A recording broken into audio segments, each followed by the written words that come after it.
Yo, you already know what it is. It is your favorite blurred click, ready to talk blurred shit, and it's the weekend, baby. You know how we do. So yes, go ahead, pull up a seat. Go ahead and hit that like, subscribe. Go ahead, hit that share button, because we ain't trying to be kept a secret. We is not your sad boo. Put us out there on blast and bring somebody to the combo. Oh, and if you didn't realize it, but Andor creeping on a come up is now breaking records. Hallelujah. Yeah, man. I'm talking about records. And I'm here to tell you how I feel about Andor. I just watched the season finale and I cried. I cried. Oh, because it was bad. It was so sad.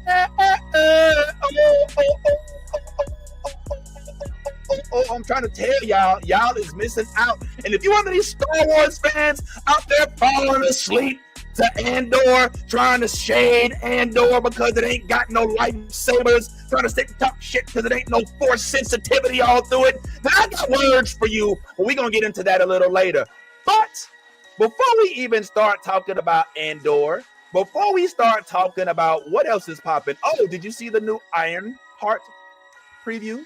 Because we're going to show it today, baby. We're going to talk about it. So that's a thing that's happening. And we can't forget about Ellie and what she doing out there without Joe. I mean, excuse me, let me not spoil it. Without Joe, you should have been watched it if you a fan. Forget you, damn it. And everything else that's going on. And even though I still don't think that they're going to give us the Abby that we got in the video game, we still going to sit and give our opinions. Oh, also, did you hear that old thing about gorillas versus men? Well, I had my own shot at it, and I'm going to tell you how it turned out. Let's go ahead and get to it, everybody. Oh, by the way, did I mention we may or may not have a special guest this morning joining us from both coasts? Get yourself ready, everybody. You already know what it is. It's your favorite Blurred Friends, and it's the New Blurred Order. Tell them who he is, Yvette. The New Blurred Order is one of my favorite places to visit. I hope you'll join us next time.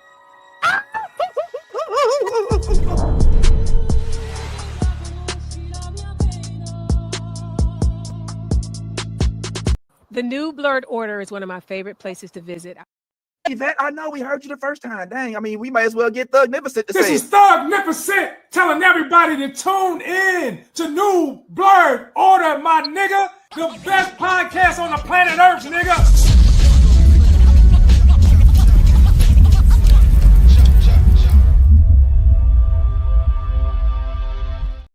Alrighty, as I said before, guys, Andor just finished its second season, and it is getting the highest ranked reviews of all Star Wars shows. I'm talking Obi-Wan, Mandalorian, all of that, and for good reason. We'll get into that a little later because it's a lot to take in. If you're not on it, get on it and report back to base at 0800.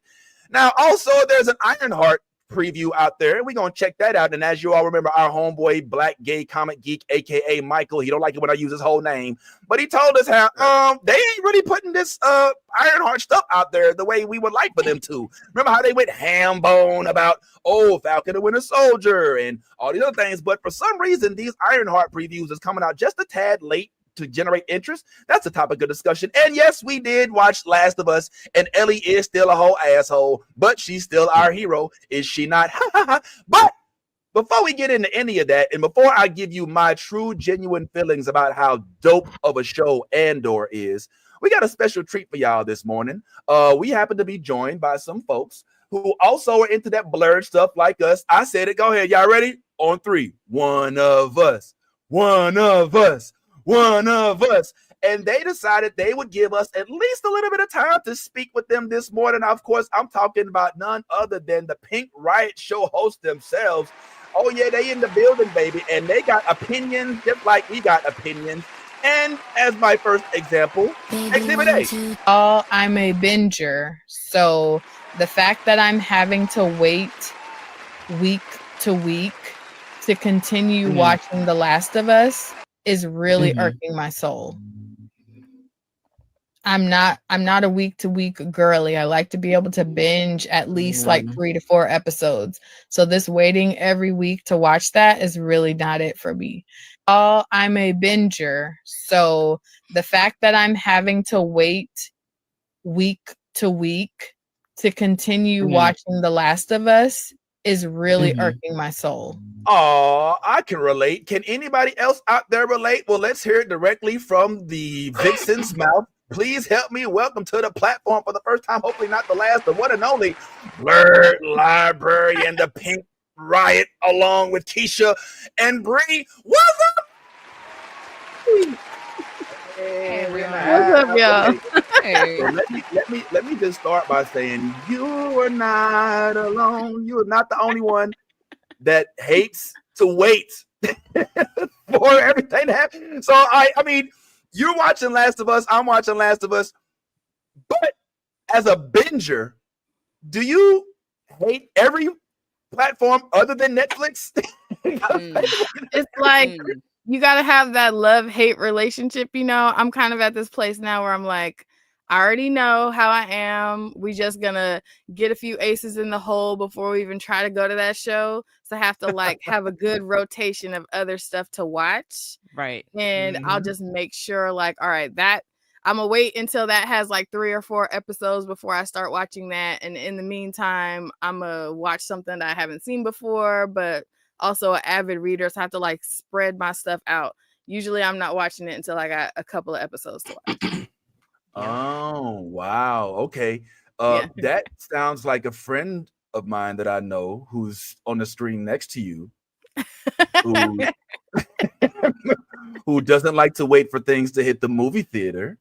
Oh, And wait. Oh, you know what? I love pirates. Okay. Arr! Arr! Lady. Yeah.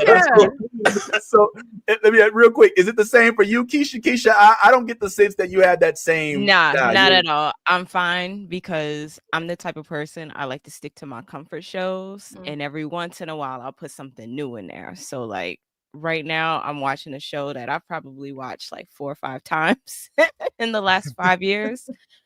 Like Bree is trying to get me to watch Andor right now, and she's having a hard time convincing me. Yo, are you not a Star Wars person, Keisha? Whoa, I saw the eyebrows. Hold up before you're just gonna skip past that. First of all, Keisha, are you just gonna leave us on the ledge? We're just wondering what show are you watching? I'm watching this show that I've been watching like 5 times, but y'all gotta guess what show that is. Like, all right, so right now I'm watching Elementary. It's this Sherlock Holmes type show. Yeah. Oh yeah, It's pretty, with Lucy Liu and stuff. Like I love that show. I watch it at least once a year. And then I'm also watching seasons 5 through 7 of My Hero Academia. And I just love having that in the background. Oh, you're a Todoroki ass motherfucker. Yeah. Okay, Fire and Ice ass. Okay. Yeah. That's my show. That's acceptable. That's acceptable. All right. That I think we can forgive pushing Andor to the back burner. You know what I'm saying? You get it. But I mean, all right. So listen. So if I could just have just a little bit of full disclosure here before we've already kind of delved in a little bit, but I'm just gonna be front with our audience. Shout out to everybody who's watching Twitch. If you're listening on iHeart, Spotify, Pandora, Truth Social, wherever it is that you got us. I don't know how we got in there, but somehow we in there. And yes, I'm just playing by that. And for those of y'all who are in our comment section, what's going on, Runwell? What's going on, Lisa? We got our favorite people in the building. Harmony, yes, we got to be on our best behavior because we got guests. So please, next time they come, they got to fix their own drink. You know what I'm saying? That's how it is. But, it is. So we got, yes, we're going to talk a little Ironheart, Serenity. And, I can't go through all the comments right now, but thank y'all for pulling up. But I just want to tell y'all how we ended up here, okay? So I'm doing my little doom scroll, you know what I'm saying? And nope, I don't want no news. Oh, he did what? Oh, wow. Oh, we're at war? Oh, wow. Oh, and then I'm like, oh, whoa. Pink Riot, what is that? 2 black women talking nerd shit in a blurred night with books behind them? I was like, excuse me, sign me up. So I immediately started respectfully, just kind of like seeing if, this is something that we could possibly put together, as I would love to meet these lovely young ladies. Come to find out, they ain't even in the same room. They got two completely different libraries. Like I thought it was like in the same place. They're not even on the same coasts, everybody. Now, like they're not even in the same time zone. And they No. got this thing going on, and that just shows the love of the content that we as melanated folks love to consume, and how tight-knit the groups that we form can become. How did y'all meet each other? Y'all childhood friends, or what's going on? oh man. Right. That would be so cute if that was Right? our backstory, Loki. But now, like, I'd say at the peak of the pandemic, you know, looking for Yeah. community, people who love to read the same type of things. I started a book club called Be Too Weird, and I was like Oh. creeping on the Blurred Library because she always comes with the hot takes and, you know, that studious approach to things, forever dropping gems. So I was overjoyed when she joined the book club. And then we both kind of learned, like, oh, wait, We she both rocks with love comics like I rock with comics. Yeah. So we like low key, Pink Riot was a thing before it was a thing for like a hot minute. Yeah. And Yeah, people a were lot of the like, conversations we were having were about comics after, after we were talking about our books. And so Yeah. it was just really cool that everything kind of came together in the right moment last year. We were like, yo, fuck it. Let's just do this. Like, let's be delusional about it. yeah, yeah. I fucking love it, man. So this is what I just heard, Ty. I heard Bree put out the bat signal, aka threw up the hat, and was like, "Yo, where are my blurs at? You know, Yeah. where are my blurs at?" Type shit, right? And the Yeah. community that came to the signal included Keisha, but it wasn't love at first sight. You know what I'm saying? Oh It no, wasn't it like- definitely No, was. It was. When I say we've seen eye to eye on a lot of things, we have a lot in common. But we do have like two very different personalities. Like I always say, I'm Raven, Bree is Starfire. And we just like Okay. balance each other out really, really well. Yeah. love it. Well, okay, so let's go to the next step. When you guys have established the rapport, the love, the camaraderie that you've had, somebody was like, "Girl, you know what? We should do this every week, or we should do this every Tuesday and Thursday." Or you know, I'm sorry, I should Imaginary hair flip, Right? Crazy. all right, my bad. Maybe without the hand But it's motions. accurate. But it's accurate. All right, my bad. I'm an idiot. No, So- you're good. So as you guys were kind of learning each other, just real quick, and forgive me if I get too deep, but what were the similarities? What were, all right, for instance, like I've known this nigga for too long. You know what I'm saying? Like it, just too long. You know, I don't gotta, you got that thing where we look at each other, be like, Yeah. like, we don't gotta talk. Yeah. But some of the things that we bonded over at first, well, I don't know. We probably can't talk about all that. But Whoa. Interesting now. Interesting. Right, like some of the things we bonded over were you know what? Let me flash forward 10 years. Yeah. Just And then 10 years later, we kept calling each other and talking about, yo, did you see that episode of? I'd be like, yeah, I seen it. And we would talk for hours, literally hours. It got to the point where my wife overheard us talking and was like, yo, I don't know what the hell y'all talk about, but it's interesting. She was like, y'all should talk about it so other people can listen too. And I talked to Ty about it. He was like, I mean, I guess, yeah. I mean, you know, he's from Jersey. Yeah, I mean, if that's not how I talk though. Like if you want to do all that, I love how you just put on the DMX voice, right? Like, if you want to do all that, yeah, I mean, that's all good or whatever. Yeah, I mean, and I was like, all right, cool. So then we put our minds together, and then we would link up and we'd talk. And then we've had some folks that have joined us on this journey in the process. It sounds like there's a similar thing that's happening with you all. But what are the things that you like? I just noticed it, and Dirk, and forgive me if I'm misperceiving this, Keisha, but based on my perceptions, it feels like Bree is more of a Star Wars fan than you. Am I Absolutely. anywhere? Okay. Absolutely. Yeah, not wrong in that in the slightest. The Star Wars fandom is intimidating. It is frustrating. There's a lot of things I just don't understand about the Star Wars fandom. Let me go down the list. Okay. All right, hold on. You're gonna do it like that? Wow. Go ahead.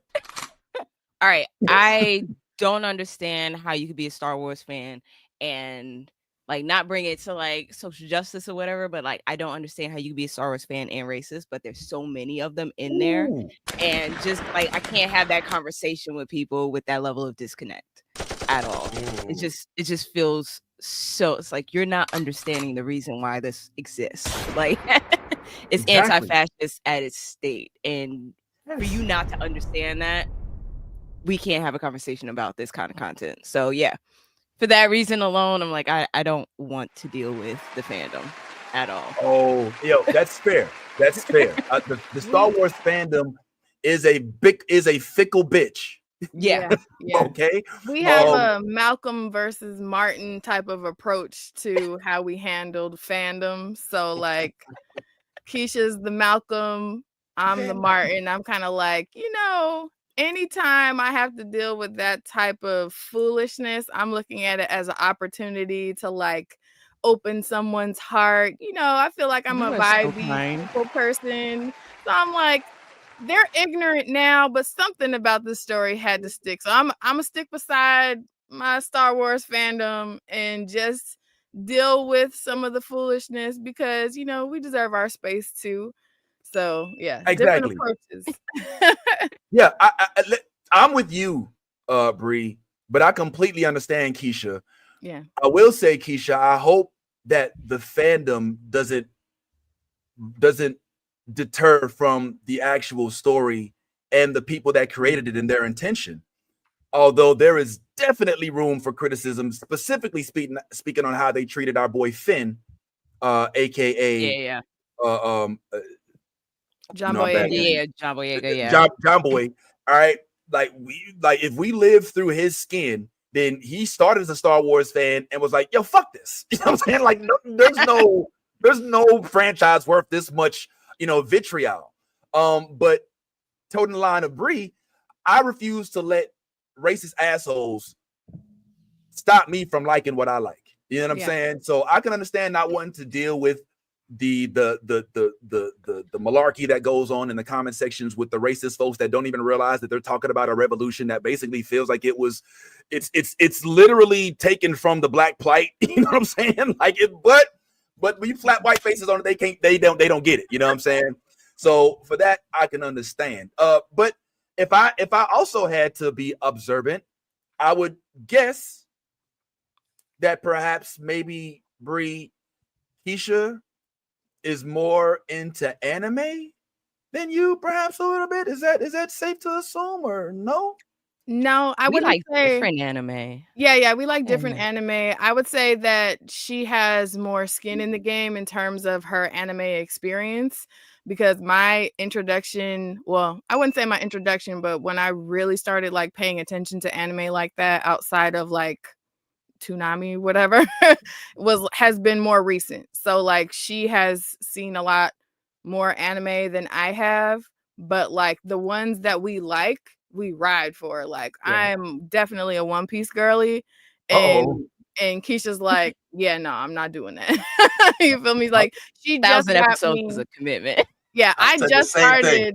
I said the same thing. But see, I'm a binger, so it's nothing to a boss. You feel me? Like we hit that thing. So yeah, we caught up now. But Bree, like, I'm a binger too. But like 1,000 episodes, like those numbers start to do things to me when I look at stuff like that. I'm like, am I really that invested? Am I gonna be that invested? Because once you start, you feel like you're obligated. At that point, you're like, all right, I'm 40 episodes in. What's 960 more? You know what I mean? Like, you know what I mean? So I'm with Keish on that one. Like I can't. I've tried. I love the live action. The live action version of One Piece was really good. I thought it was done well. I agree. So I'm a Monkey Luffy fan, but not enough. It's like I love New Edition. Am I gonna go pay $200-$300 to go see him at this point? No. Hold on. Hey, hold on, Ty. Hold on. Let me. Hey, young ladies, New Edition is this group. like back in the. Don't do it. 80s. Don't do it. Don't do it. Don't do it. Don't do it. Listen, I will Don't do take it. that compliment. He's trying to say we look so young. There's no way we could know who Okay, New okay, Edition is. Okay. Thank you, Bree. Thank you, I'll Bree. take Yes. Back in the 80s. I was saying. Well before y'all were born. disrespect. Like The well back in the disrespect. 1900s. The Ralph, Ricky, The Bobby. 1900s is crazy. Like, are you the disrespect? Like, oh my gosh. I love New I'm sorry, guys. Yes. I can't help it, man. Yo, look, man, we are generational type folks, man. It is what it is. So, yo, y'all are into the Monkey Luffy. So, let me ask you this real quick. Like, did you like the live action as much as Ty did, Bree? Oh, I loved the live action. I was pleasantly surprised at how well done it was, because when I tell you, I was like, I'm just gonna prepare myself for the tomfoolery, fuckery, whatever they're about to do with this, based on how they did previous live actions of like Avatar. My brain was prepared to be disappointed like that. So when it hit the way that it did, I was like, oh, you want to talk about mothers? I was like, I'll take this. I liked it a lot. Okay. So we're liking the new One Piece. Yeah. Keisha, you share those feelings? I refuse to touch One Piece. Once again, that is a whole commitment. I was talking about the live action though. No. Oh no, I feel like once I've made my decision, it's kind of back there. Maybe one of these days I might, but for now, y'all, she does not play about this. I've taken my stance on this. Like, yeah, that's what made it so sad about the Star Wars situation. I was so hyped when she was like, you know what, I'll give the Acolyte a try. I watched Acolyte, and she liked it, and then they let us down because the fandom showed their ass and the show got canceled. So I was like, dang, not y'all proving her point. Yeah. Wow. Like literally, like the one show that I probably would have been like, yo, this one is complex. And I don't know if we want to get into the complexities of it, but from where I stand, Acolyte was a great idea that was executed not as well as it could have been. Yeah. If we could just for a second, if you don't mind, Bree, because I rarely get to chat. Yeah, no, let's go. But for Acolyte, one of the things that I think went wrong was that they focused the story in the wrong places. The story was more focused on the twins, when in my opinion, it should have been more on the original Acolyte. That was the one that went to train the twins, or not the twins, but what was her name? Freaking names, things I did in my life. I don't remember that. So I feel like the concept of the Empire, or not necessarily Empire, but the Jedi being cast as the villains is hella fascinating. Yeah. And I love that. Like, I love the idea of Star Wars leaning into the different perspectives of the members of that galaxy, right? Because all up until now, the Jedis are the heroes, but we forget they used to work for the government, right? Like they was the enforcers. Like, they showed up and was like, yo, that kid, we gonna need you to cough that kid up right quick. But this my kid. Hey, the government say if your kid got some force sensitivities, then we gonna need you to come up. It's like DCF showing up at your front door and like, is this black woman like, and all they have is like some witchcraft and some Mercury retrograde to try to fight it off. Like, it didn't sit well for me. But the dude who played, and man, I'm gonna remember his name at some point in time. But the dude who played the guy who was the you know what I'm talking about. I forget his name. You know, yeah. We're all like, yeah, that guy, yeah. Fine shit, yeah, right, yeah. The dude guy, the guy dude with the no shirt and the water and the thing, the topless dude, whatever, yeah. All right, so this dude, like, his storyline was so dope. He was taken in by the Jedi, but he was like let down by the Jedi, but he already now has all of the Jedi knowledge, so he can use the Force to do whatever he wants. And this dude was like, did you see him in the woods? Okay, I'm sorry, I'm geeking out. We love to see it, right? But the Star Wars sequences of Jedi fights, chef's kiss. First opening scene where she took out the Jedi from the Matrix, chef's kiss. But writing, plot development. I think that. Oh, go ahead, Keisha. I think while Amanda Sam, I feel like they could have just used twins, in my humble Okay. opinion. Like that could have helped with that situation. I Disagree. feel like right, like Strong if disagree. really because I feel like okay, even with Sinners, right, and you had Michael B. Jordan playing both twins, that felt more believable than It what did. happened in Acolyte. Or at least like the cinematography would have made it a little better. And then It's not just because Michael B. Jordan looks good twice. No, no, no, listen, no, no. listen. Um, and then I feel like a lot too many people had issues with the Jedi being bad, like you said. But then if you remember that clip with Freddie Prinze Jr. and how he's always saying with Star Wars, there's always a balance of good and evil. Like a lot of people just they didn't want to see that, and I'm like, no, this makes sense. I'm not even a Star Wars fan, and I understand that this makes sense. Eventually, like there had to have been a reason, why the Empire came up. Like somebody was the rebellion, somebody was the rebel, somebody was the evil person or whatever. Yeah, I forgot what I was saying, but yeah, I enjoyed that outside of those two things. Yeah. Bree, you I said you gotta, disagree? yeah, I gotta disagree. Love you, Keisha, but I feel like all of the elements for this show to be a success were there, and where they failed was in execution. Because you're right, we had a very interesting, I guess, anti-hero / villain situation, very cool elements, things that you could be interested in, a new lens to look at, Jedi through. The twin thing was cool, but it shouldn't have been the focus. I'm fine with Amandla doing her thing in two different roles, but I feel like where it failed was they didn't take the opportunities to key into fan service for the people who they knew were going to hate on it.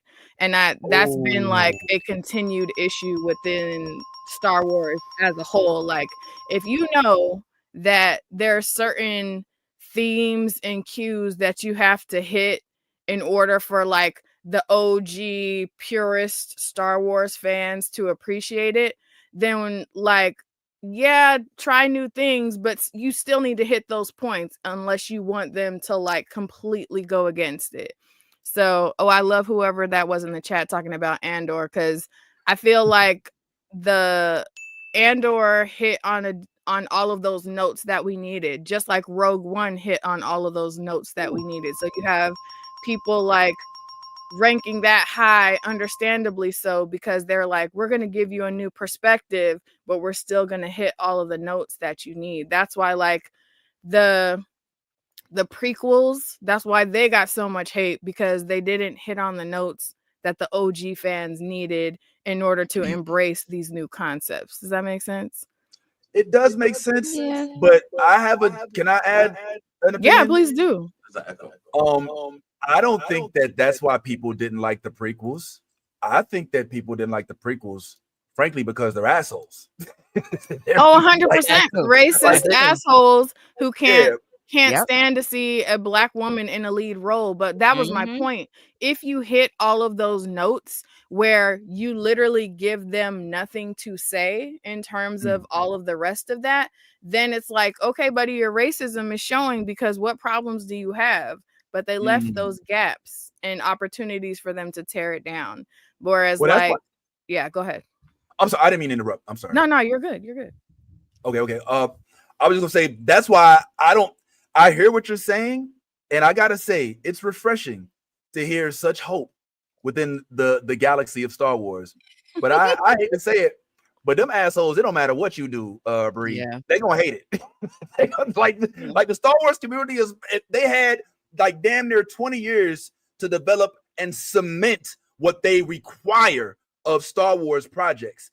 And some of that is what they saw in the OG Star Wars. They want to see the Skywalkers and lightsabers and the white folks that wield them. All right, with the exception of Mace Windu, hallelujah, and Keller and Beck. They had their beef with that too. and Reaper. All right. Yes, But Harmony. Race is going racist. so anything that goes outside of that box, no matter what it is going to be met with apprehension, in my opinion. Like even like one of the only things that did not get met with that type of backlash was baby Grogu. Shout out to Grogu in the comment section, because it was something we're like, okay, I don't know what I'm feeling right now. Little green thing, cute. I'm not sure exactly how to go about the rest of my, but I'm interested. You know what I'm saying? Yeah. Because you can't hate on the little green dude. Black woman, sure. Yeah, I know them. I know one of them. I want to hate on that. Yeah, that's not what I like. But little green,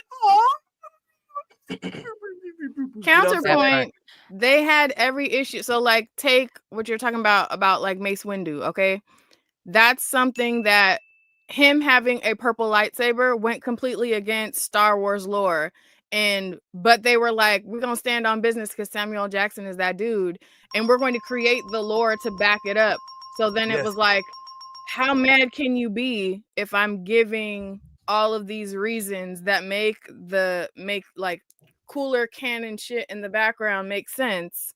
You can't be mad at the only nigga being that nigga with the purple lightsaber. You can't be mad at it because the lore supports it.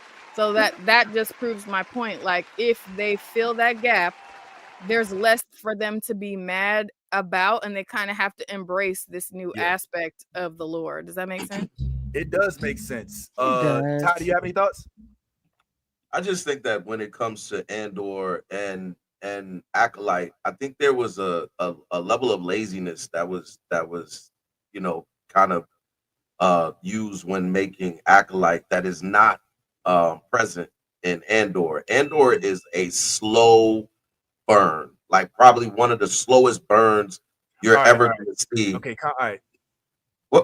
What? I'm just saying, like, just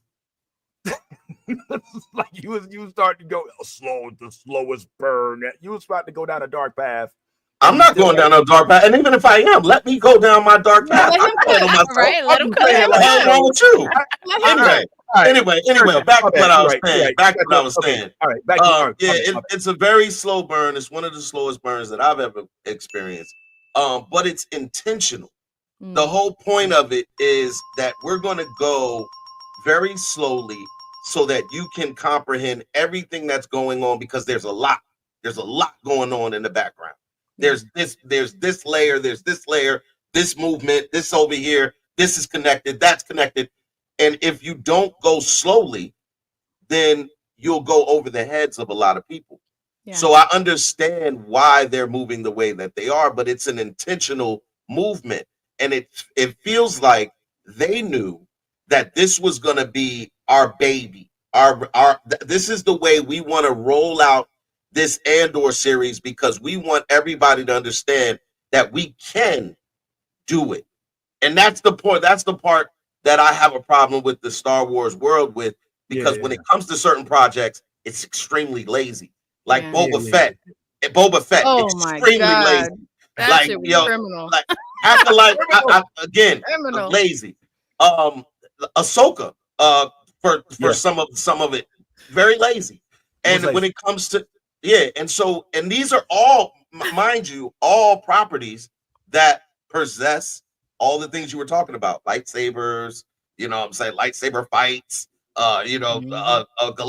galactic battles, So all of those things that a Star Wars fan would be interested in are present in all of those. Yet you have all of these issues.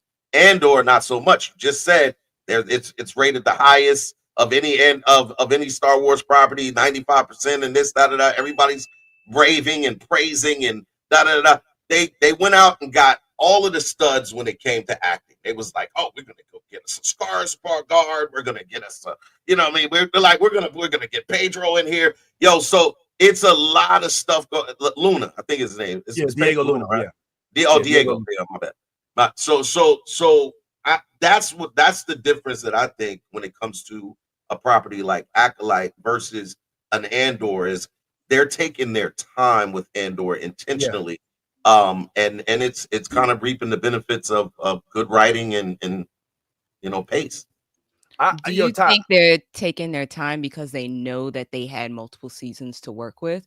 Because I feel like a lot of the times, a lot of failures, especially when you have Black leads, they feel like they got to get everything in that one season because they never know if something is going to happen at the end of it. So, like, I feel like maybe that might also have been a downfall of Acolyte.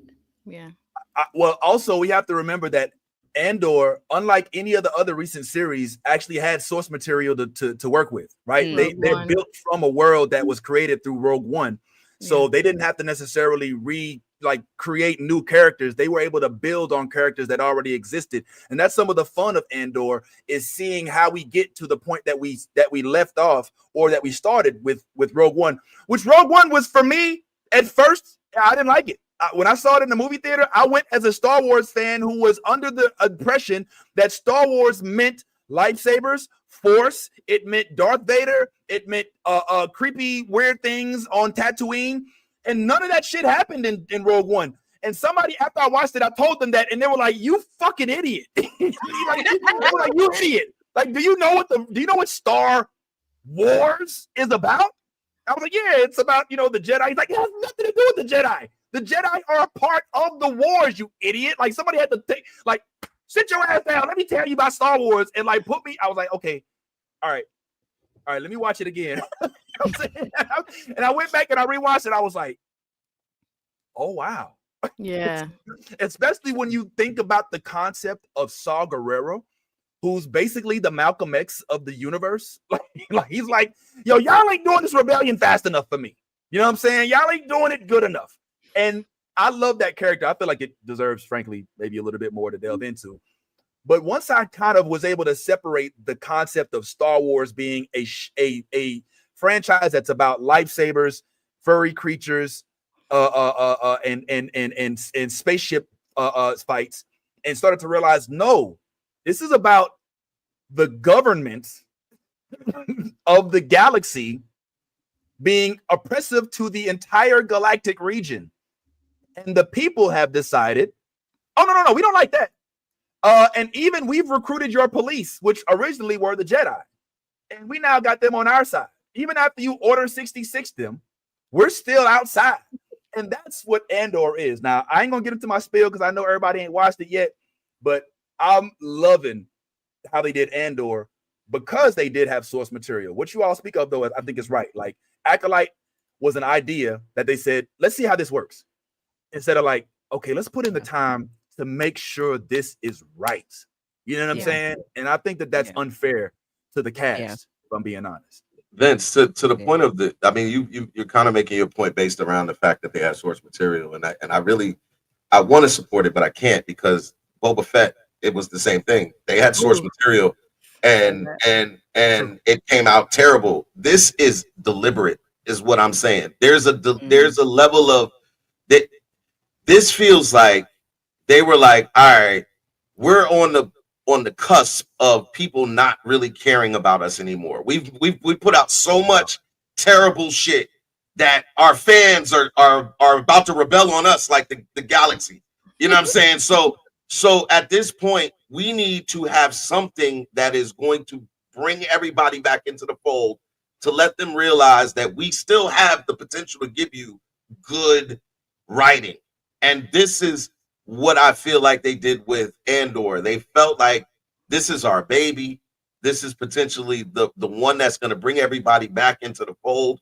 And, and that's what I'm saying. Like, Acolyte, Boba Fett, it didn't feel that way. It felt like, all right, let's just put something out, because people are complaining that we haven't put anything out. Let's throw it out there.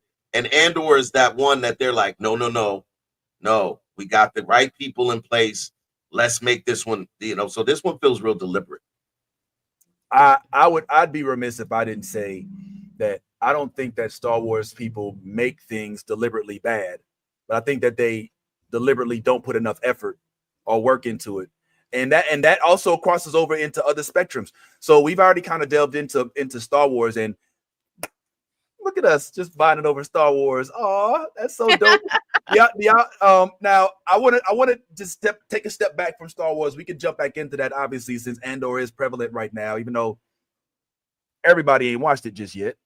That was unnecessary. Not too much. Not too much on my co-host. Okay. I'm just Are y'all into the animated series at all?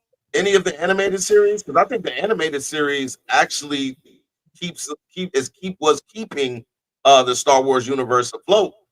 So I'm not a Star Wars fan, but I've watched Clone Wars at least like the entire series, maybe 4 or 5 times. Why you look mad about it?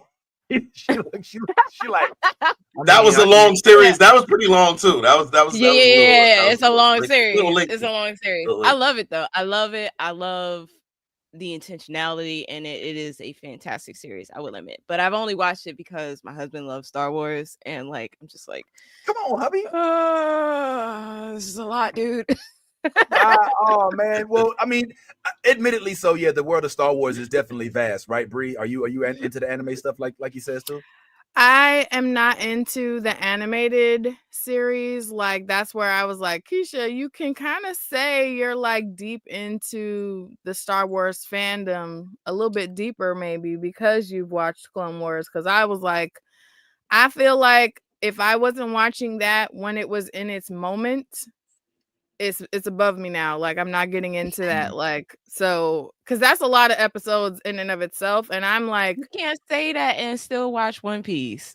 But that's different. That's true.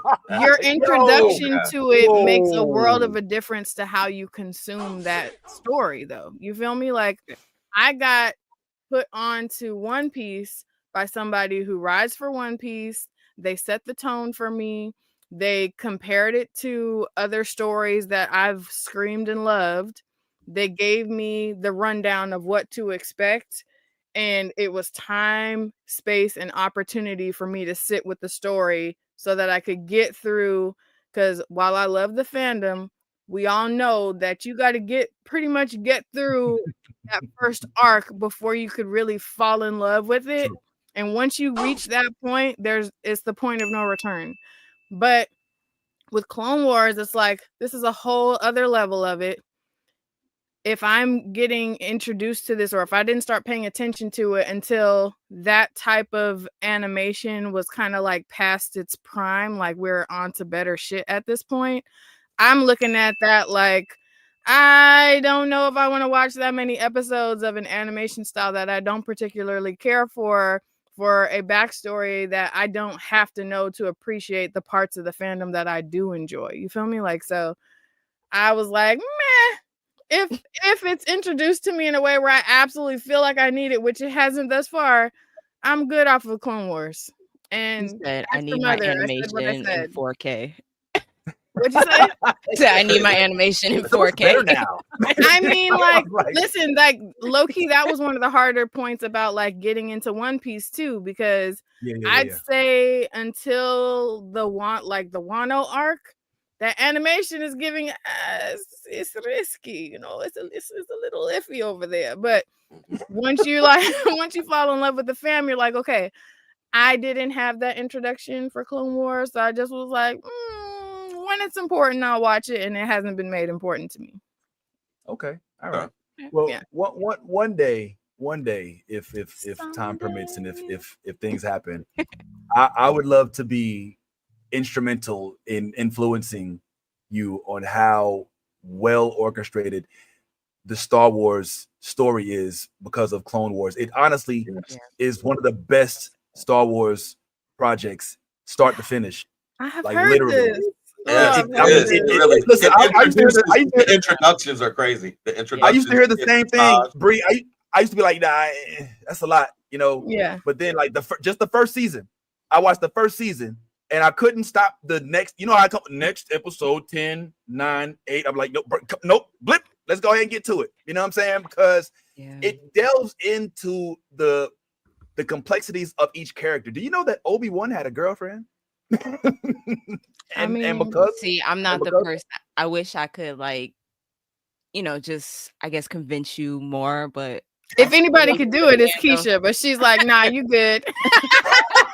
Well, I don't want to come against Keisha. That's the last thing I want to do. So Keisha say you good, then you good. All right. No, So, I've never felt the need to defend Star Wars. So like, but I will say, as an outside person who knows a lot about Clone Wars, is done very well.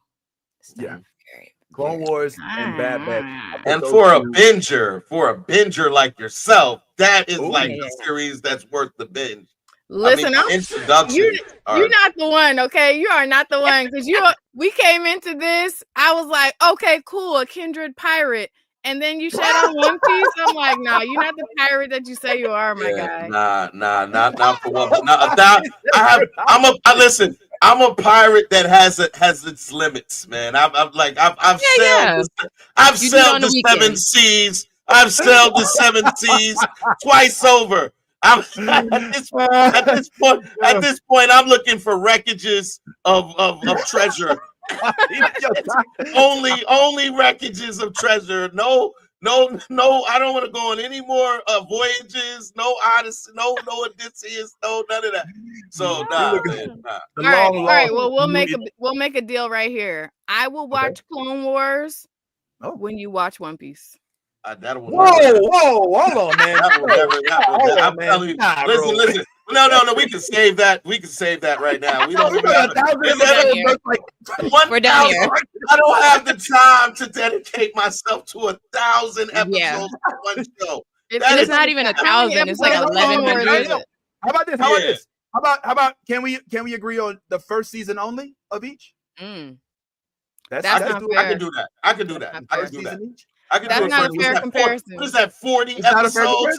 What's that? 40 episodes? It's not a fair comparison. Because you're telling me, and I'm gonna tell you why. You're telling me that the first season of Clone Wars is like gonna catch me and put me in that place. Yeah. One Piece, because of the animation style and how old it is and all that type of stuff, it's kind of you got to power through. If you're not like already an anime fan who can appreciate like the nostalgic value of that OG art style, you're not gonna come out after the first season with the same energy. I get what you're saying. You're saying. It's kind of like it's like saying I want you to watch the Guardians of the Galaxy Christmas special to know whether or not you're gonna like Infinity War. You know what I'm saying? It's like it's not really sounds harsh, but it's facts. Yeah. But for the sake of community, I will take the L and do this first season thing if you're down. Okay. Listen. What I didn't tell you is I'm probably already halfway through the first season, so that's not a problem. Not a problem. This is a trap. This is a trap. It's not a problem. It's a trap. It's a trap. Yo. All right. So Star Wars, check.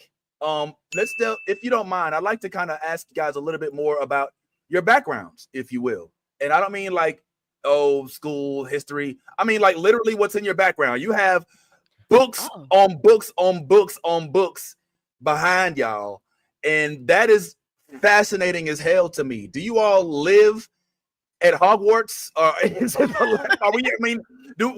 do we have going on here? Like, is this just a wing of your mansion? Or do we have to leave the house to go to? Talk to me about the books, your love of books, how possibly your love of books maybe brought y'all together. What books do you recommend for the readers out there? What are you reading right now? Just talk to us. You see, did you see both of our faces twitch a little bit? That's the wrong shit to ask if you're not going to be here for a minute. Yeah. That's a long conversation here. Right? Yeah, you could go ahead. You go first, Keisha. Oh, okay. Me? Okay. You see this love? We just do that. Like I'm like, you go first, Keisha. You go first. Go ahead, girl. Yeah, you go. Okay. Because Okay. So we have very different libraries. We collect differently. So for me, these are only 4 of my 8 bookcases. I have another 4 in other parts of the house. Jesus, wow. And all 4 of these are my trade collected editions in sci-fi, fantasy, and horror. That's all I have up here. And then like my nonfiction related to comics, comics, Afrofuturism, Black feminism, and all of that. So most of this is all Black and brown folks. I only have a handful, authors, comics. Most of my stuff has been written by Black folks. Like, that's how I collect specifically. I only have a handful of things that was written by white people. Like, if anybody white listening, like, please don't take that into offense. Whatever. Right. I have, based on the last count in my house, I got about $600-700. What? Yeah. As you can see, I collect mainly Black comics, like specifically Black comics. I've been going back to like collect a lot of the older Golden Age stuff. Like, as you can see, one of my recent pickups was the first appearance of Brother Voodoo. Super excited about that one. What else? I had planned on going to school to get my PhD in Black comic studies. So, and the pandemic kind of like messed that up. Whoa, hold on. Can I interject? Yeah. Black comic studies? Yeah. So, like, it's part of a lot of English departments, or you could like do it as like an independent study. But basically, it's analyzing, researching literature, but specifically sequential arts. So, if you look at like artists like John Jennings, writers and artists like John Jennings, a lot of them are Yatasha Womack. There's a couple of people who are just like, they're professors at Tananarive Due. She's written comics. Like, they are also professors, and most of them also study comics like as a scholarly thing. I don't know why I can't think of the word, but yeah, that's what I love doing. I have a lot of obscure things like Brother Man. I have, oh man, I can't even think of it right now. I collect a lot of indie because that was going to be like even more of the niche that I wanted to go into, because I believe that a lot of indie work speaks more to the breadth and depth of the Black experience. And so yeah, you have to, right?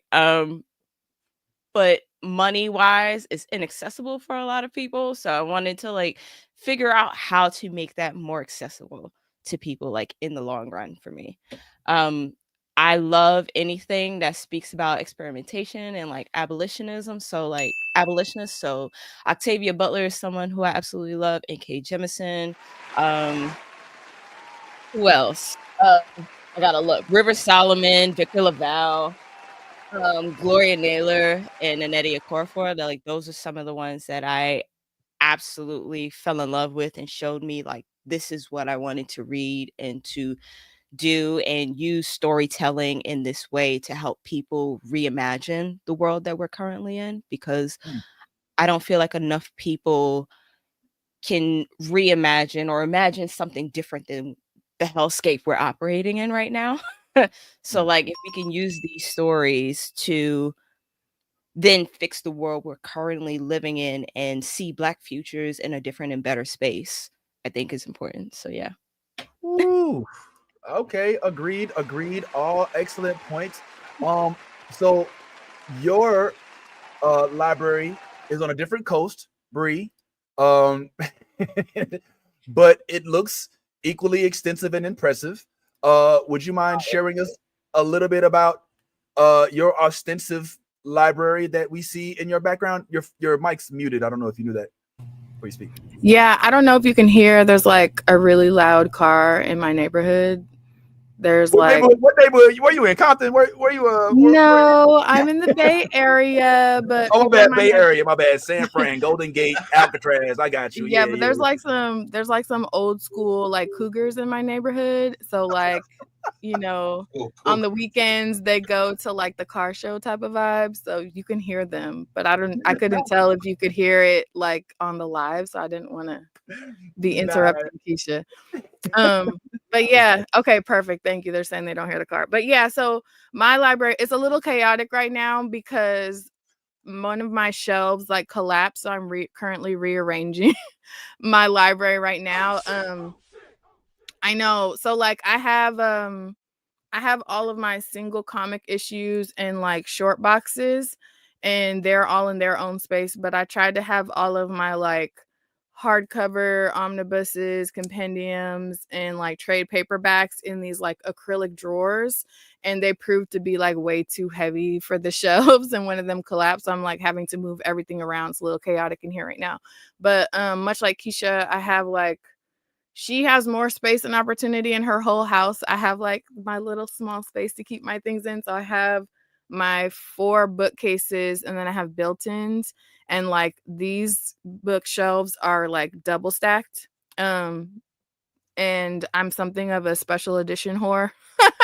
So I have a lot of, as you can see, these are all these are all edges of the books because they're special editions. But yeah, I didn't have books for like a while. Like there was a period in my life where I wasn't reading very much, and then I decided like, why did I stop investing in this aspect of myself and really poured into the idea of science fiction and fantasy by authors of color, and like creating a space with my book club for people of every cultural background to see themselves in stories, because I feel like representation is really important. Like to Keisha's point about people, you know, seeing a different reality for themselves makes a world of a difference. So yeah, I've always loved stories, and I'm something of a collector at heart, but like Keisha was also saying, we collect a little differently.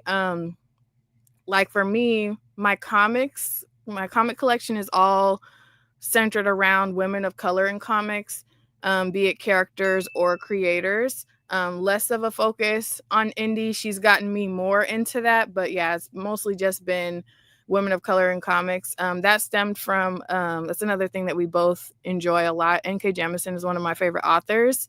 And her foray into comics with Far Sector kind of was like the catalyst to my collection. And that's something that we both really bonded over. And that's kind of like crazy to think that's part of the origins of Pink Riot. We both like love NK down, like she's the queen of world building. And so whereas Keisha kind of took like a librarian standpoint, a blurred library, if you will, to how she was introduced to stories, mine was kind of backwards, which is why I feel we complement each other really well. Like I absolutely love NK Jemisin, and my love for her writing had me being like, well, who's comparable? Who were her inspirations? And so I went backwards to the Octavia Butlers and, you know, all those type, Joel Gomez, all those type of people. So it's always interesting for us to have these types of conversations because we're coming at it from typically coming at it from different angles. But yeah, my library is a little redonkulous, but she's downplaying just how impressive her library is. We call it a variant vixen for a reason. She has like anything like I just think he changed his background. I mean, you know what I'm saying? I got books, you know what I'm saying? So 12 books. This book right here, you know what I'm saying? It's my yearbook, you know what I'm saying, right there. You know Not my yearbook. That is crazy. Charlton Heston Moses. I read the movie. And let me stop. I read the movie. No, Bree is completely downplaying just how impressive her library is. Like she has things in her comic collection that I am just so jealous of. It's amazing. She has about we're on like short box number 20 something. Yeah, I have like, 24 short boxes. You were talking about how many books you have in your library. I feel like that's a lie because I just counted mine because I'm applying for a personal library grant, and I have like 1,200 some books. So I feel like you saying you have 700. I don't believe that. I feel like you need to I got rid of some. Okay. Are you book burning, Keisha? I mean, are we doing that in the United States? Okay, because well, as the podcast progresses, I'm sure when your fandom, as it continues to grow, some of those folks would love to get that as a special prize or something. You know what I'm saying? So I mean, I don't know. We actually just did that, like our giveaway. Oh, can we do a shameless plug? Can we shameless plug right now? I didn't help but notice. Yeah, go ahead. You had a giveaway of sorts. Yeah. Do you want me to do it, Keisha, or are you gonna do it? Yeah, go ahead. Okay. So, Pink Riot Comic Show just had our first half birthday. Very merry on birthday to us. And we compiled this like mega load of all of these things, like exclusive variants and a whole bunch of trade paperbacks and manga by Black creators and some of Keisha's collages, comic book collages that she makes. So it's like a huge, awesome starter pack, if you will, for comic lovers or for people new to comics. And we got a bunch of like questions and prompts that you can follow. If you DM us the answers or if you make those specific posts, you can win entries. We're giving away 2 of these prize packs. And as it so happens, today is the absolute last day for you to get entries for the giveaway. So, like, he's showing it now, but you can go to Pink Riot Comic Show's IG and see all of the ways that you can gain entries. And we love to see you guys' post or your answers. The questions are like, if you go and check out some of our videos, you can easily find the answers, especially if you watch our half birthday live. A lot of the answers are a lot of the answers are in that episode. So yeah, we just wanted to like give back. Like I said, I'm a special edition whore and a hardcover whore. So more often than not, I'll pick up the trade paperbacks, and then when they come out with like a collected edition, I'll want that instead. So we have a bunch of like both of us have this going on. I make mistakes and always end up with duplicates. So like right now, I think at least on my side, there's at least 10 trade paperbacks for each winner coming just from me. Yeah, so, and there's 4 for each winner coming from me, and then we got a bunch of manga. I like intentionally bought Black manga for the giveaway from Saturday Morning and some other creators. And then I'm not the variant vixen for nothing. I love to collect exclusive variants, and I have intentionally bought like duplicates of some con exclusive foils of like Storm and issue 1 Black Panther Shuri variants that were like Unknown Comics exclusive. So like some of them you can get if you drop a pretty penny, some of them you can't get anymore. And I intentionally bought duplicates for such a giveaway. So some of those are slid in there too. And then Keisha's gonna downplay her art, but it's freaking gorgeous. She sources different comic books and she makes these like collages, and she uses different materials to make short boxes and posters and things like that. So she's making a comic size collage for these pad folios. Each person in the giveaway is getting a pad folio. It's like this hardcover container for you to take like your single issues in when you leave the comic shop, so that the babies are safe when you leave. Yes.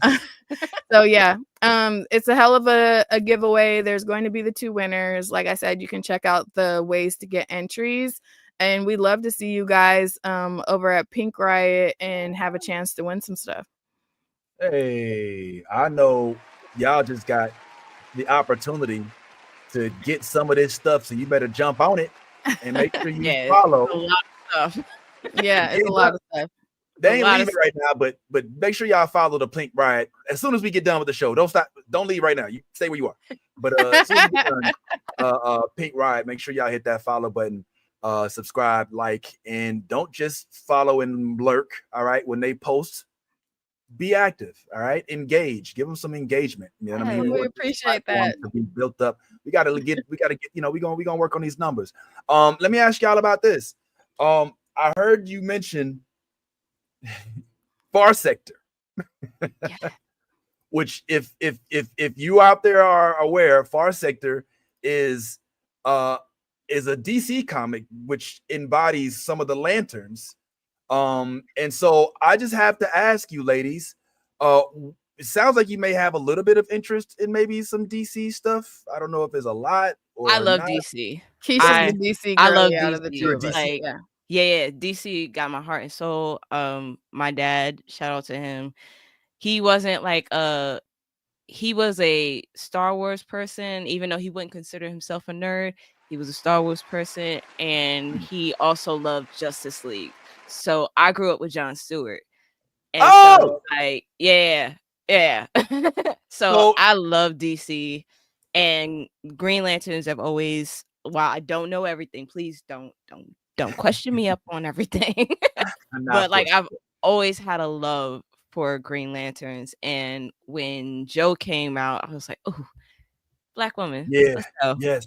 And she's swag. She got swag too. Listen, Dripped to the Johnner jaw. had that shit on. No. But I just wanted to know what y'all felt about Aaron Pierre. That's Mufasa.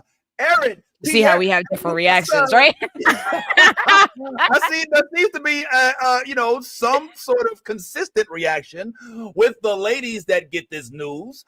I can't help but feel like my wife is so interested in Green Lantern all of a sudden out of nowhere. We got to get tickets for Green Lantern, even though it's a show coming on Max. We got to get tickets for it, and we don't want to wait. Like, ladies, I mean, just, you know what I'm saying? Your level of excitement for Aaron Pierre, that's Mufasa. I guess that we can say that you all are a smidge excited. You go ahead first, Brie. We have had this conversation because, and you wrong for putting that up, but we have had this conversation because while Aaron Pierre is one hell of a specimen, I'm not going to lie about that. Yes. We both agreed that Jon Stewart should have been represented how he was in the comics. Canonically, he's been a dark-skinned brother. He was created to be a dark-skinned brother. Yeah, his story, and it's not. So here's my thing: I'm fine with changing someone's appearance if it has nothing to do with their character as a person. You know what I'm saying? Canonically, but Jon Stewart, you can't say that. So much of his identity was rooted in his experience as a Black man, and I'm light-skinned, so I can't say nothing. You know what I'm saying? Like. But that's a real thing. Like, and there were so many options right there. Yeah. And you know that I feel strongly about this because Aaron Pierre, baby, let me tell you something, baby. But we all know that it should have been something different, and colorism is definitely at play here. So am I excited to see Aaron Pierre in anything? Run it up. I will be set. We're gonna watch it anyway in the theater. But we know that it should have been a dark-skinned brother for sure. Should have. Agreed. Keisha, you're on the same page?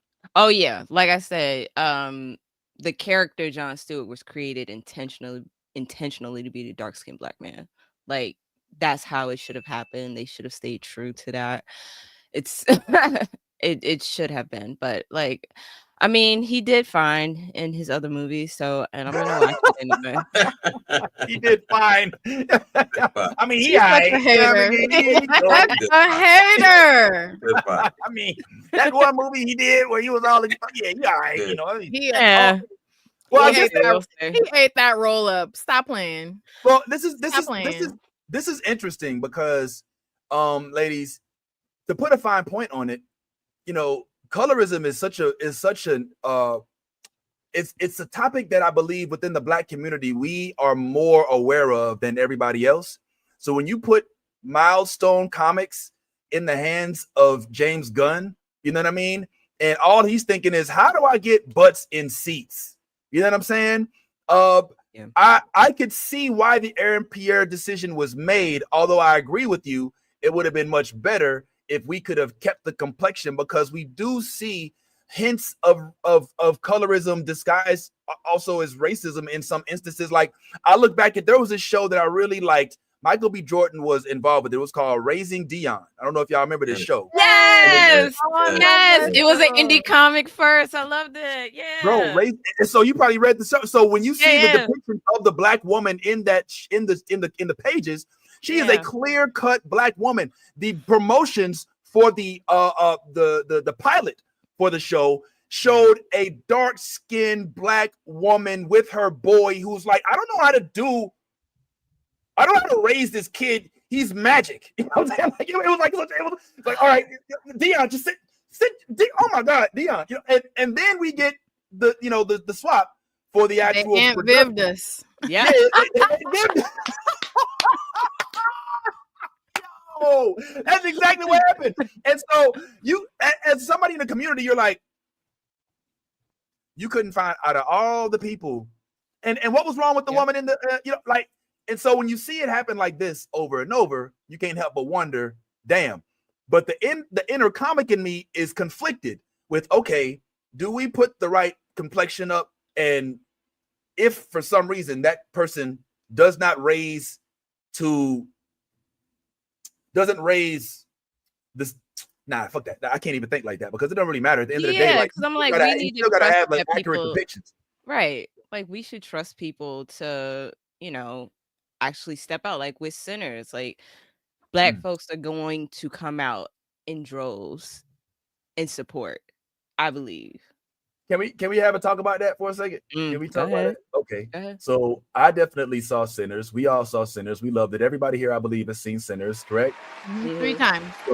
So I have an opinion about Sinners and what you just said. And it's not that I disagree with you, but I do think that the concept of Sinners was able to be successful because it did ride the backs of very successful Black people, mainly Coogler and Michael B. Jordan. I wonder if those two were not involved in the project, would this? I mean, because it's a Ryan Coogler thing. Like he specifically said, like, look, I want something independent, Black Panther. Or how he said, you a Cali young lady. You know what I'm saying?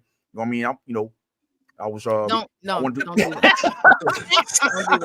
I want to go out there. I want to do the best job I can. You know what I mean? But Black Panther. Yeah. no, violate. Okay, all right, fine. So he basically was saying, like, no, Black Panther's cool, X-Files, all that's cool, but the best directors and the best people in my position have been able to put forth their own project independently, and that's what's led them to the most success. So Ryan Coogler has found that that success, he needs it independently, separate from Marvel, separate from all these other entities. I've gotta interject real quick. He pitched that story for years and was forced to do it independently because it was actually initially pitched as a Blade backstory type of situation. Right, it was. Yeah. See what happens when you read. I probably should have did that. But yeah, you get more than 12 books in your library. You might. Don't do that. First of all, this is my family album. All right. Where all the pictures is from me being a kid in Disney World in St. Louis. All right. So not even all books. Hey, give me one of these books right here. Give me all these books. So all right. Well, hey, point taken, man. Agreed. So I guess now that we know that you all have DC love, do you not have that same love for Marvel? She's the DC girly. I'm the Marvel girly. That's kind of how I have a deep love. I'm currently fixating on Doom right now. This is a recent obsession. Yeah. Doom, like Timothy Chalamet's Doom? No. Oh Doom. no, she said Doom. Like, yeah. Doom. Oh, like Doom. Yeah. I love villains, and this guy does too. No, they make a story. In my opinion, like if you have a great villain, like the story is just infinitely better. And so Doom, I read the Sanford Green one and fell in love with him. And then I was like, all right, Dr. Doom. And then I'm currently reading the One World Under Doom event, and I'm loving it so much. Y'all see how her voice changed and everything? She's lucky. He is fantastic. You can tell she dropped the doctor from his name. It was like Doom. Like they have no. one-on-one relationship. Like no. We're on first name basis. We be hanging out. You know what I'm saying? That's my dog. Yeah, no. He's amazing. I am loving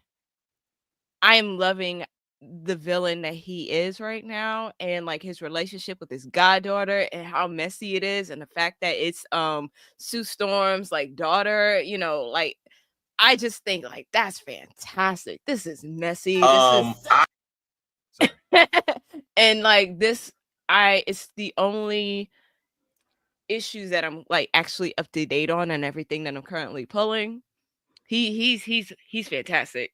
Yeah, she's so ate up. What is it specifically you love about his villainry? Like that's what I want to know. I want to hear that. Okay, so currently in the one World Under Doom event, right? He is. There's something about right now where he is doing right. So all our evil villains still evil, right? So currently he has given the world open borders, he's like giving everybody higher education. He's making sure that everybody's protected, and nobody in Marvel is able to figure out if he's still evil, if he's being a bad, whatever. And I'm like, no, he's not evil. It is perspective.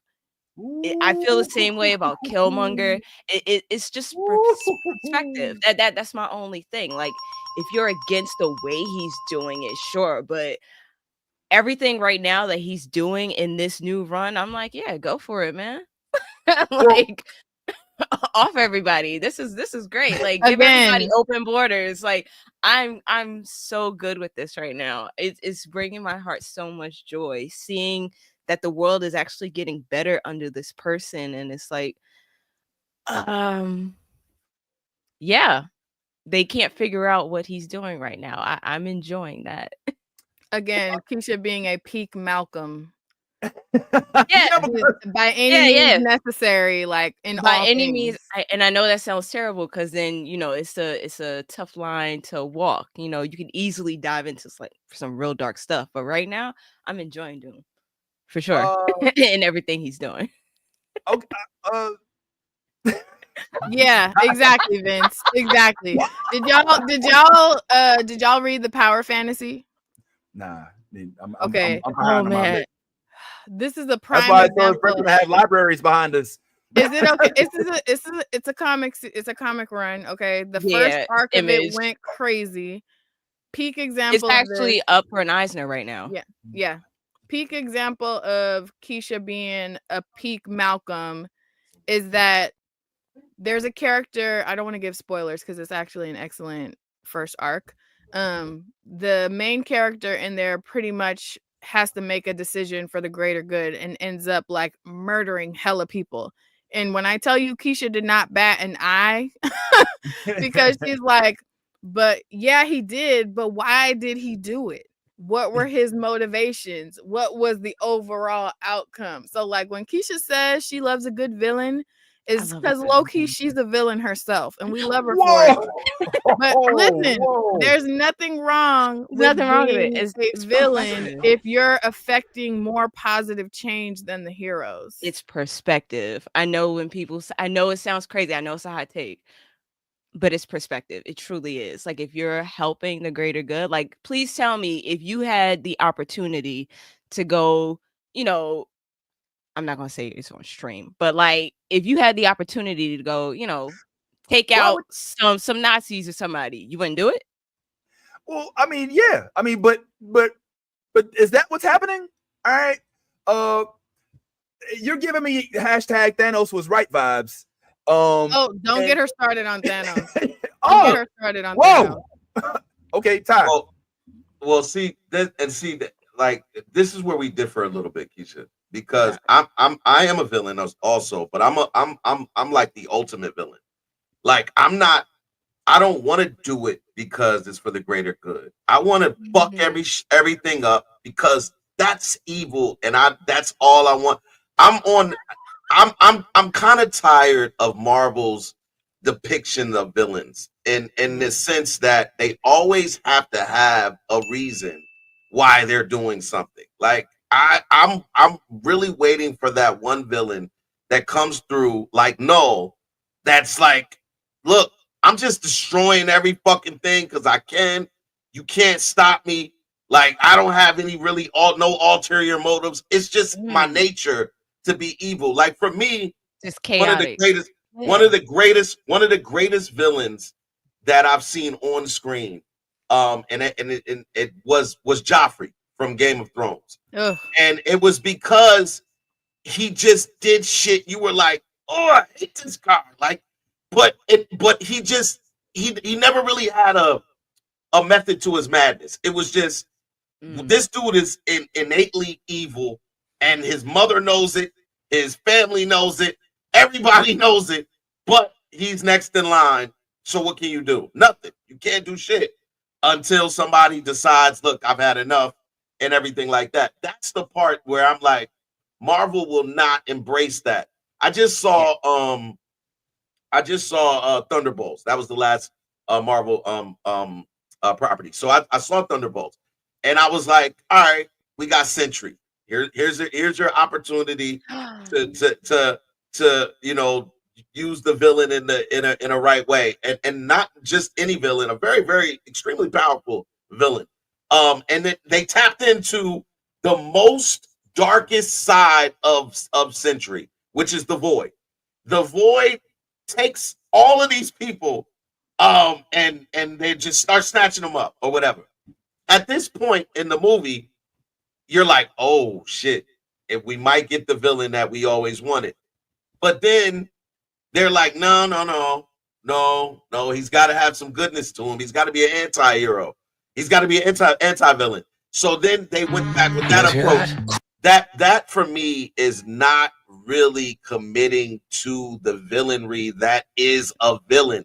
A villain is not I'm not supposed to love the villain unless I'm loving the villain because he's pure evil and he's doing something that goes totally against all that the hero represents. And that's why the Joker is such a good villain when it comes to the Batman, because he's the polar opposite of everything that Batman represents. So like my thing is, I need Marvel to take that commitment and go hardcore villain. Don't give me a villain that's killing, snapping, a percentage of the population to save all of the universes. No, I want a villain that's coming through and he's on some gangster shit and he's like, who's gonna stop me? Now pull up. Marvel's never gonna do that though. Well, Marvel's never gonna do it. Well, and I'm gonna always bring it back to like what's happening in our reality. Marvel, you can get Marvel comics on an army base for free. It's always going to serve the military propaganda, so they have to be beatable. Oh shit! Yeah, Marvel will never do it. Marvel will never do it, even though it would make it infinitely better. It's getting. I do agree. DC I don't think greater. I'm sorry, Bree. Were you saying something, Bree? I just was saying it's giving hater, and Keisha and I have had this conversation before. Nah, but I love it. I'm glad that y'all aren't mind melded. You don't want. Nah. A wise lady named Joyce Meyer once said, if two people always think alike, then one of them's not needed, right? And so I think that it's a good coupling to have where you can share thoughts, even the ones that you don't necessarily see eye to eye on, just like me and this nigga right here. But I'll say this. I think that Ty is speaking out of frustration because of a lack of those type of villains in the last few things that Marvel has put out. Marvel has attempted. They've attempted like the fail, and we don't speak about this movie, so I'm going to say it once and then I'll never say it again. But in X-Men Apocalypse, I'm sorry. In Apocalypse, they tried. Look at Bree's clutching her pearls. She's like, "Oh, don't be saying that shit around me." But in X-Men Apocalypse, they tried to make a devious villain. They tried to give it to us. They even tried to give us, like, oh, he's not really dead. But it failed miserably because I think that what we learned from Infinity War, all right, is that when the villain has complexities, it makes for a better movie sometimes. But what Ty is saying is that all of them ain't got to be like that. All right. Yeah, you can have a Thanos who can bring a bunch of kids in as child laborers that they don't realize that's what they're doing at the point in time when you're killing their whole family behind them. Sure. Yeah, we can feel that he's just trying to help the universe because the global deficit. No, we can't have all these people in the universe. Come on, man. You know what I'm saying? We need more room. But Ty's like, all right, well, where's our Galactus? Where's the dude who just wants to eat planets? I just want a dude who's just an evil fuck. Like, he doesn't care. Like, he's not like, oh, I'm not here for the greater good of I'm not trying to fool you. I'm not Magneto, and I don't think there's a certain way to go about doing this the right way. No, I'm just hungry, and your planet it belongs in my belly. Like, I think my belly. I think that he's just saying, like, Marvel has taken it feels almost as if there was a board meeting and Kevin Feige was like, okay, from now on, these are our villains. They will all have complex backgrounds in which the viewers will have to wrestle with whether or not they're justified in their actions, i.e. Killmonger, i.e. Doom, i.e. Thanos. But Todd's like, where is my Joker? Where is my motherfucker that's going to burn his half of the money? Because he don't really give a fuck about that. He just wants to cause chaos. He's like, there's plenty of people like that in the Marvel universe, but Marvel is opting out of that. Does he have a point? Oh, yeah, for sure. Can you give me a villain that does that so I can go read it? Because I do need that if Marvel is gonna rank higher. that a villain that's completely ruthless, that has no regard for anybody, or that's completely out there. Noel is pure incarnate evil. Like he's Okay. Noel doesn't care. Noel destroys the universe because he can. Like it's like Noel doesn't have the king of the symbiotes. Yeah, like I'd say no. I'm not as familiar with Noel.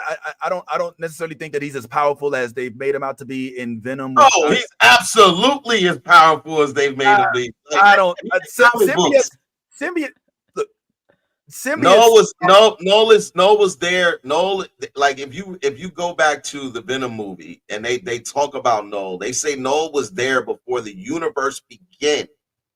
Like he was like he's the pure. The problem is he's symbiotic, bro. He needs another. He can't just function as a person. He needs to function through the resources of others, which makes him, in my opinion, a little more vulnerable. I'm sorry, my opinion. You know what I'm saying? My bad. You know what I'm saying? I think Galactus is the guy. Galactus has no purpose other than to eat planets. Like he's not even really evil. He's just hungry. But your planet has to die because I need to eat. I don't know. That's one of them. But to go back to the Spider-Man universe, I know Keisha, this ain't your thing, but Bree, maybe you and I think Cletus Cassidy works with the Spider-Verse. She just prefers DC over Marvel. Yeah, I just okay. Cletus Cassidy, Carnage, was actually a freaking psychopath with no regard for anybody's well-being. He wasn't this love-struck dude that they tried to paint him as Venom too. Nah, he was literally in a straitjacket in the comic book. You know what I'm saying? And he's ended up getting exposed to the Prometheum X with the symbiote, and then he is like when you look at the comic, you see the spiked symbiotic projectiles that he sends. He's out for death. This dude is chopping people up. This ain't like Venom. Oh, I'm just hungry. I just hate Spider-Man. That's all. They exist. But even when they got the concept of Cletus Cassidy, they made him a love-struck dude. They made him like, his girlfriend. And it's like, no, the fuck. What the fuck? I'm sorry. So yeah, just to add on to Todd's point, every villain doesn't need us to root for them. Okay, every villain does not need to have multiple complex layers in which, deep down, I kind of root. Sometimes they just need to be assholes, and so Marvel just mix that in and out when you can. I guess is what he's saying. Now, with any other thoughts on that? Check Null out. Okay, Noel is very powerful. Vince doesn't know it. Like he's extremely powerful. One of the most powerful people in Marvel comics. And I just think that he doesn't have as much as of a story arc. I think that he's like one of those villains that is extremely powerful. You know that he exists, but he just like shows up here and there in comics and everything like that. I don't think he has his own run of comics and everything like that. But if Marvel can just, because I feel like the multiverse has been a gift and a curse. It now there's no finality. You know what I'm saying? Like it's like like I'll kill you here, and then we'll go steal another you from over here and replace you. You know what I'm saying? So there's no real finality, and I need that when it comes to villainry.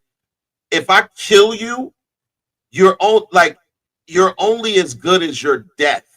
You know what I'm saying? Like when you look back at on Game of Thrones and Pedro Pascal's character, all we remember is him fighting his ass off and then getting his fucking head literally crushed to death. So it's like a very sensitive subject for me. Exactly. But we need that We need that in order to mark that response in you. You know what I'm saying? Like, if we kill Pedro and then Pedro's twin brother pulls up the next episode, like, yo, and you're like, oh, he's back. Like, you know what I mean? It doesn't hit the same. Did you just break Last of Us news? Did you just do that? Yeah. I don't want to talk about it. The finality. I don't want to talk about it. She's still on sick days. Like, I'm not going to be able to make it into work. It's been a death in the family. Okay. Taking bereavement over here. Yeah. I hate it. Well, that's interesting. I would like to chat. I'm sorry, Ty, were you finished? Yeah, I'm done. Okay. He brought up Last of Us, and I know that some of you have started watching, maybe not finished. I'd love to tap in to your feelings of Last of Us. Clearly, Bree's a little emotional. She's still, Bree is pissed. I'm mad. I'm upset. I'm angry. I threw things because what? You threw things? I threw things. Why would you? What did you throw? Why are you throwing things? I was enjoying my charcuterie board and cheese went across the room. Because why in the fuck? Why in the absolute fuck did that just happen? Yo, listen. I'm not one of these people who played the video game, right? And I like to go into things with like no hints of spoilers. I'm not a gamer girly as of yet. I'm just getting into that bag. So the idea of me playing The Last of Us so that I know the story just sounds ludicrous because I'm gonna be stuck somewhere in the game and someone else is gonna have to come get me. So I knew I went in blind and I wasn't gonna look for spoilers. But how in the fuck? Excuse my language. That was aggressive. Please no. I'm gonna calm down. No. My face was off of the video playing. How in the fuck do you take the main reason why I'm watching the damn show and put a sword or whatever the fuck that was they shoved down his neck? I was like, okay, so now the main character is this bitch who gets on my nerves? Is that what we're doing? 100%. I was like, did we really just make the least likable person on this show the main character now? And Keisha will tell you this. Everybody in my book club will tell you this. That's why I was laughing at what Ty was saying about like finality, because I'm the opposite of that. I'm the person at the end who's like, maybe they're still alive. Like, maybe something will happen and a doctor will come and they'll be able to like put pressure on the wound and somehow he'll be alive in the next episode. That was me. My flabbers were gasted. And I was holding on to hope. And then they're dragging this man's wrapped body behind a fucking horse through the snow.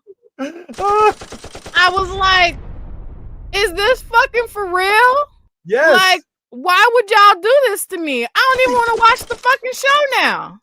Oh, no. You gotta watch. I said it. Like that, you played the clip earlier where I was like, oh, waiting week to week is irking my soul. I felt that. But I was just like, but we're gonna make time weekly because I need to know what's happening with Pedro. That's bae. And then he gets stabbed in the fucking neck. I was like, what am I watching this for now at this point? And I was like, okay, if he's not alive when we go into the next episode, there better be some hellified shit happening where new people are getting introduced because good sis has been getting on my last nerve since last season. She has no redeeming or likable qualities whatsoever. She's absolutely a little shit. She was terrible to him because I think she had some inkling of what he did, but he did it for her sake. So I just cannot. I was like, there's no way in hell they think that she's about to carry the show. So I watched that episode and I was like, it's still not Nothing you've done in this episode has changed my mind. We're just on a horse with old girl who you don't deserve to have as a friend. And now I have to wait. I have to wait a few episodes before I revisit it. I was watching it week to week, and I won't be doing that now because Ellie is a trash panda, and I can't stand her. Ooh, hot take, yo, I'm tempted. That was the hottest take. I gotta get Bree to fire right now. Like Bree gotta go into the fire. Like she's like cooking for real. Like whoosh. Whoosh. I'm sorry, I haven't talked about it with anybody else, and it's just still bubbling because I'm like, why would we do that? Why would you do that? All these other shows want to steer from the source material. Pedro does not deserve to go out like that. Okay, all right. Can I say my piece?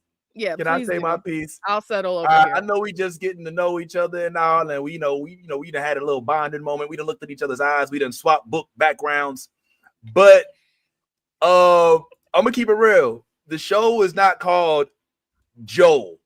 The show is called The Last of Us, of which Joel was one of the last of us.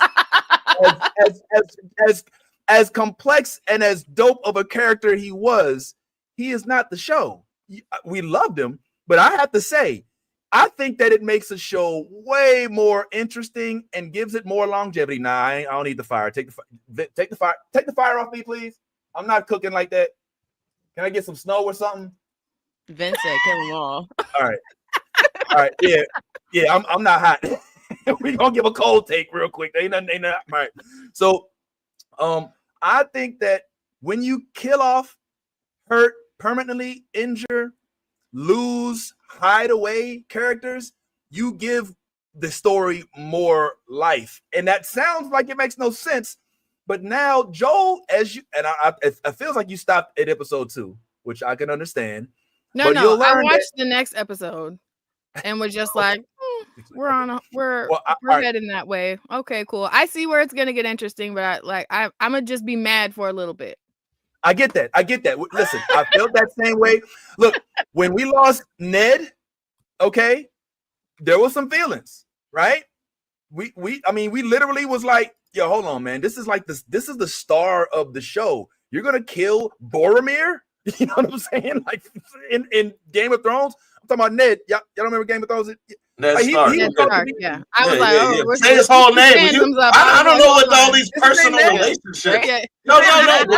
Yeah, but I mean, y'all be on this first name basis, and she was with the Doom. You're with the like, y'all ain't personal.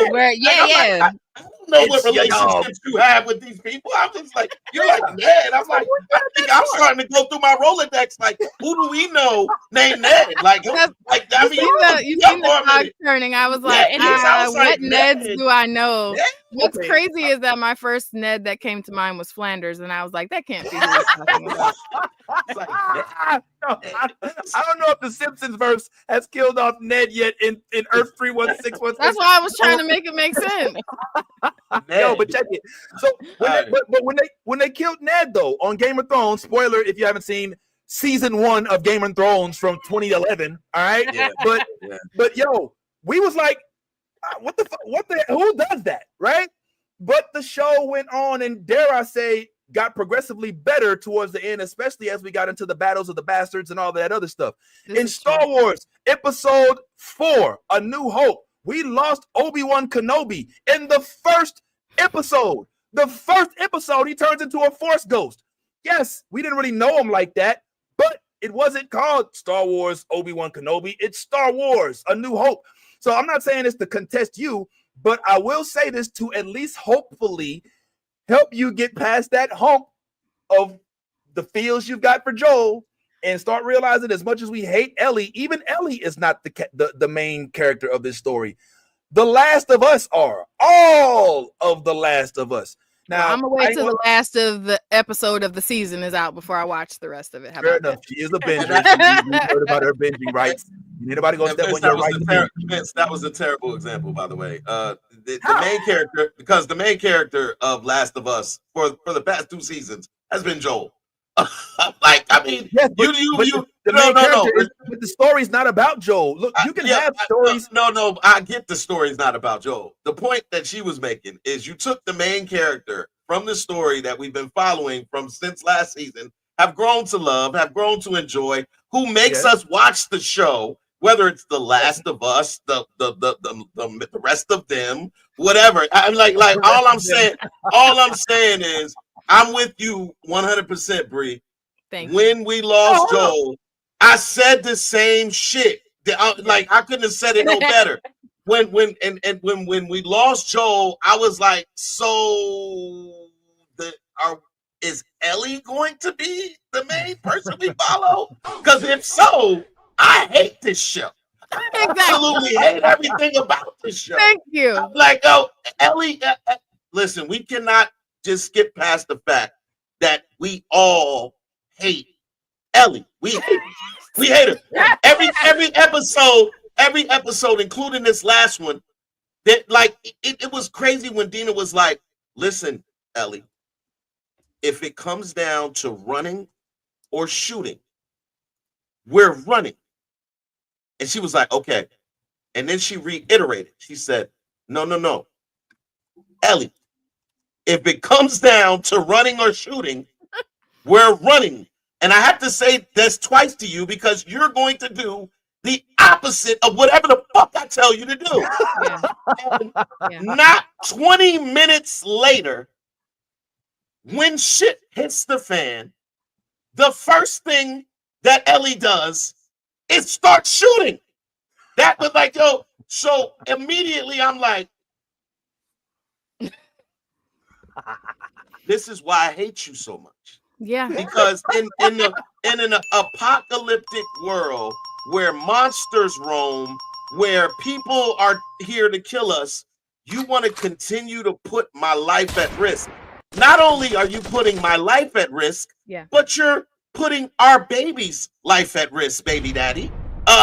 So I'm like, yo, I just cannot fathom watching this woman, this young lady, for another season without something or someone to make me want to watch this show. Now they did add Bree. I don't know if you've seen this part yet.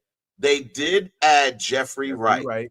Now Jeffrey Wright, if ever there is going to be a replacement for Joel, Jeffrey Wright might just be that guy. He's a phenomenal actor.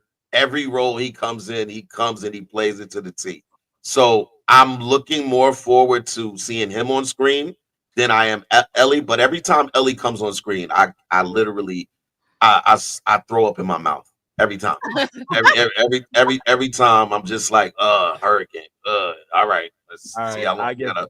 I'm gonna be the 1 out of 4 on this one because I think I'm also the only one who's played both games.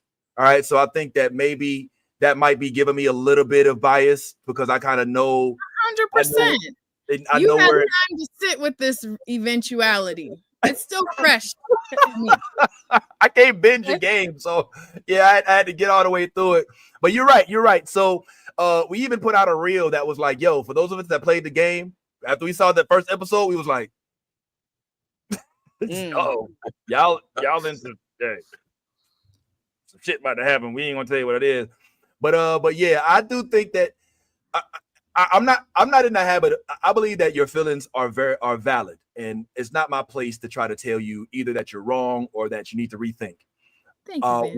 What I will say is I hope that perhaps as we start unpacking some of the newer elements of the Last of Us world, that some of that will start to nobody's going to take the place of Joel. All right. Nobody's going to take the place of Joel. I almost spoiled something. But the story itself, one job.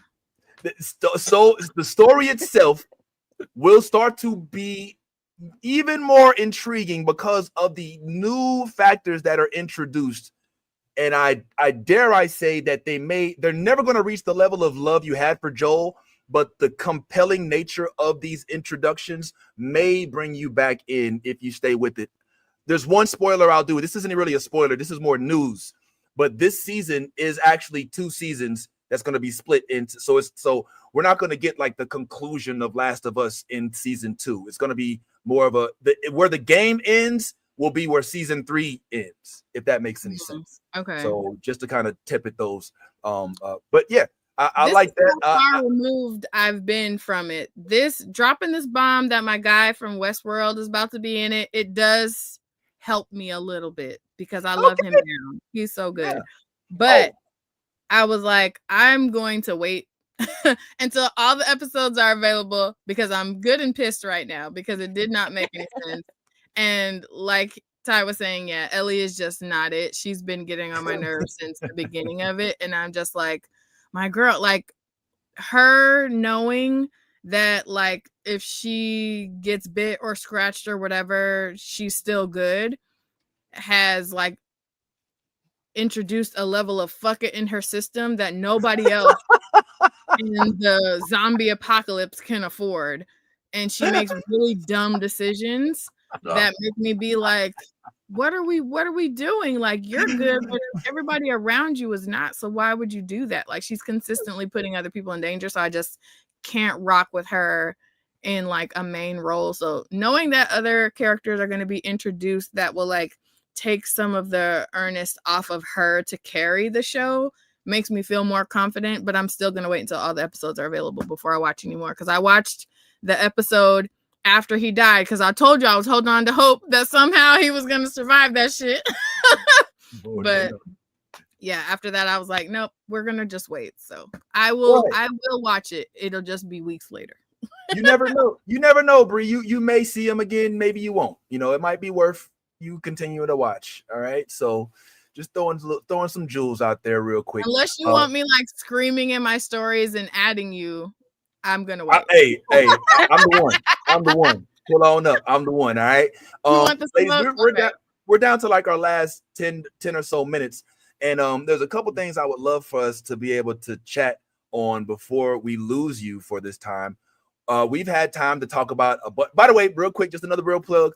The Pink Riot live comic show airs every Thursday evening, 5 p.m. PT and 8 p.m. Eastern time. If you are a fan of ours, if you follow us, then show these ladies some love, y'all. All right, you know and how unusual it is for us to be able to find folks that vibe with us that would probably do so. You know, even if we had never met with each other, I would still recommend that you all find some camaraderie with this group. So please do us all a favor and give them a follow, give them a like, and share some of their content. Now, on the way out, ladies, like I said, we did talk about a lot of Marvel and DC, but as you know, one of the projects on Marvel's desk right now is Ironheart. Yes. And we had a friend of ours on last week. His name is Michael, but I guess he goes by Black Gay Comic Geek. And he was speaking on how he thought that the Ironheart world was not getting the same love that the rest of the Marvel projects are. And I have to say I agree with them. And it's almost like you can see it happen in advance. They're about the Moon Girl Ironheart, right? They're gonna, nobody's really watching. But then at the end of the day, it's like, well, did they know it was on? You know what I'm saying? Like, have you been promoting it like you have been, Andor? So having all I need you to knock on that wood and that fake shelf behind you because I don't need that. We don't need that energy for Ironheart. Oh my God. We were just talking about that. We were. So literally. like, one, it's frustrating that they had to get bullied into this to drop in that trailer. Yeah, it's very frustrating that happened. And the trailer was good. I'll say that the trailer was good. My issue with the trailer was Bree, Keisha. Yeah. I hate to interrupt you. Let me stop you real quick. All right. Because just to make sure we're all on the same page, can I show the trailer and then you comment on it on the other half of that? Oh yeah. Yeah. Is that cool? Okay. I didn't mean the same thing on Thursday. So yeah, pop up. Go ahead. All right, my apologies. I didn't want to interrupt. I wanted to show the trailer real quick so that the folks in the comment section would also know. If anyone hasn't seen the trailer, we're going to go ahead and air it right now, and we'll talk about it on the other side. So pull up, y'all. Let me know what y'all feel about it. This is the trailer for Ironheart, and let's talk about it on the other side. Let's do it.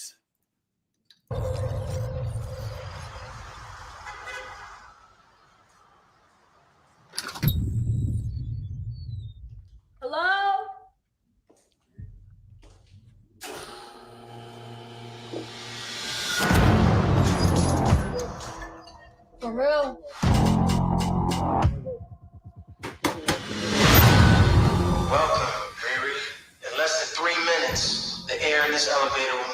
be breathable. Oh, what is this? Your interview.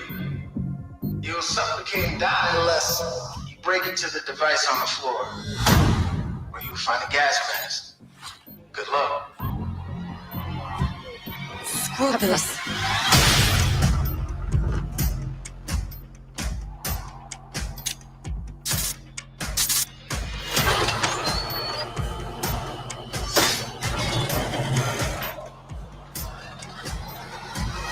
I heard Riri Williams was a genius. So you went her out.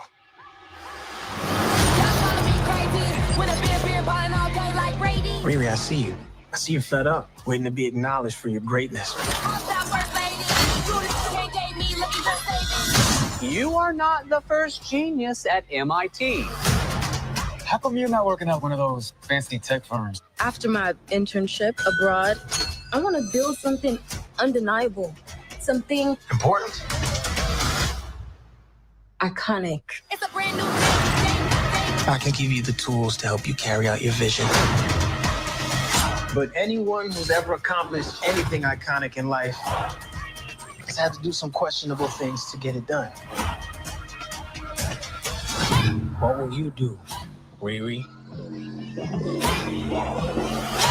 You've bitten off a hell of a lot more than you can chew. I could chew a lot.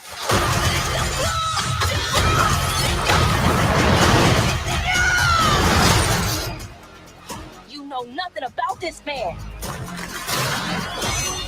You're gonna end up dead or in jail. This is so much bigger than that.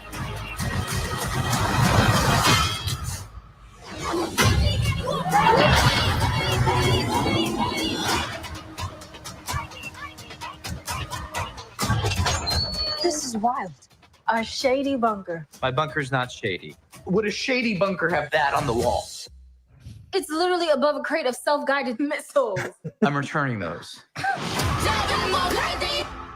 Okay, well, Yes. let's go ahead. Now we sometimes we normally would like come back from this and say thumbs up or thumbs down. But in the spirit of having our guests with us for the first time, we'll go ahead and leave that part of it out. Oh, we got two. Oh, okay, look, and the background. Okay, now, hold on. How did you? It's that I Mac gotta Live.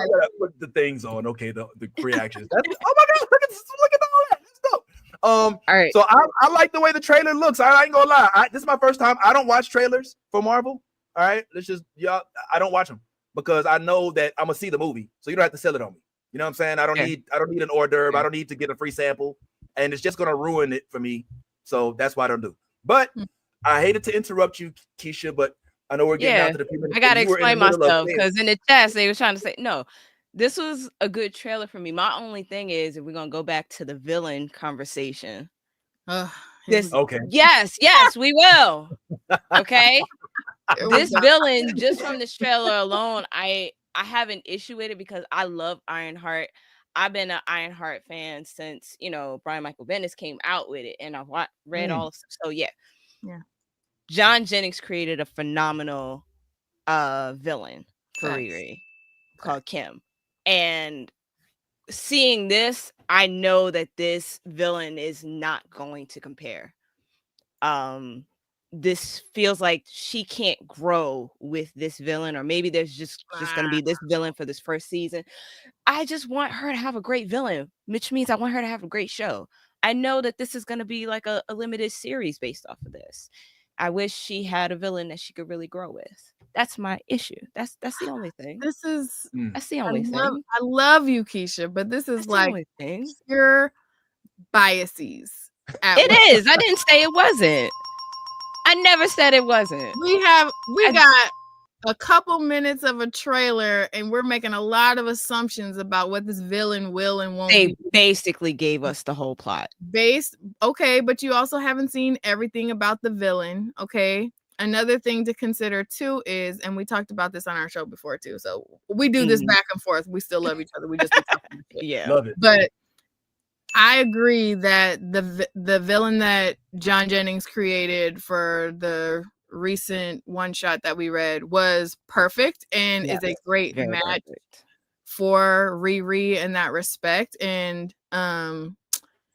I don't know if Ty will agree since he has this thing about, villains being evil for the sake of it, but the motivations behind that villain made a lot of sense and it made them like a good match for each other. So it's hard to separate that from whatever this villain will be. But I also feel like part of the issue of why some of these shows don't do so great is because everybody assumes that they know how it's going to be before we even give it a chance. Yeah. So you gotta let the beat build, give it an opportunity to surprise you before you assume that it's going to let you down. And I also feel like it would make the most sense that if Ironheart gets her own movie, that she would have a better villain for the movie as opposed to the show. You know what I'm saying? So like, I'm not mad at this. Another piece that Keisha didn't share is the actor who's playing the villain. She has a huge grudge against this person. And that's why she's automatically looking at that guy sideways. Is that what it is? Ever since Transformers, huh? There is a little more bias to that, yes. Yeah. But it's fine. It's fine. I'm still gonna watch it. We still gonna talk about it. We still gonna make sure everybody else watches it. Yeah, we talked about this pulling up on day one. Don't wait to watch it. Even if you have it watching in the background, we literally just talked about this very fresh in mind because we need everybody watching it. Naomi and like Kindred getting canceled, those types of things, because people didn't pull up from the beginning. And so it didn't get the numbers that it needed for them to feel like there's value and there's an opportunity for growth or for it to expand from here. So even if you feel away, we need you to show up for the show. And I feel you about the like late ass trailer situation. Part of me kind of feels like they were giving Sinners its moment instead of 100%. Since they're tying this whole Ryan Coogler thing to it. So it felt like it might have come like a week sooner if we hadn't had all of this back and forth about giving Sinners more time in that 70 millimeter format. Because then it had to compete with Thunderbolts and everything else. So really, I feel like if that hadn't been happening, which is a thing, but I'm glad that Sinners is getting its shine and breaking records and all that sort of thing. And I hope it continues to do that. But I really feel like the way that Disney operates and the way the machine moves, they weren't going to be promoting Sinners and Ironheart at the same time like that. Like, if we're being real, the machine is starting to slow down for Sinners. So they're like, all right, now we're going to crank it up for this. Is that right? No, because Ironheart, suffers for it. Because I feel like that everybody needs all of those reminders, because the same type of thing, like they hated heavily on Miss Marvel. They hated heavily on Moon Knight, like all those types of things. She-Hulk too, yeah. She-Hulk, yeah, they didn't give it the chance to like boost itself, whereas we do hear nonstop about other things. So yeah, it's a little frustrating, but I'm glad that it's out now. So it's our job as blurs to like scream about it so that people like put some respect on it and give it a chance. Yes. While I do agree, I do think that they are kind of burying it a bit, because they waited for the hype to die down around Sinners, but then they dropped it on the same day that the Superman 1 dropped. It does feel like they are burying it a bit. So I don't know. We still gonna show up. We still gonna show out. Yeah, because it's not like they can't cross promote. Go ahead, Ty. Real quick, we got. I was just going to say this. I really think that the one thing that has me very confident about this show is the name Ryan Coogler. I think that is the one thing that maybe Disney was also waiting for, was to see the success of Sinners and how much success it had. And then by just saying, as you saw in that trailer, immediately putting executive producer Ryan Coogler at the very beginning of it, so that you know that this is one of his property. So I think it's going to be really good. I think these are all good points that we can hopefully hold on to, because unfortunately we're running out of time today, but there's so many more days in life that we can use to discuss some of these things. So before we get up out of here, I have to once again thank our special guests for hopefully not the last time today. None other than the Pink Riot crew. What's going on, y'all? They came, they showed up, they showed out, they did their thing. And man, the vibe is real, y'all. So make sure y'all check them out.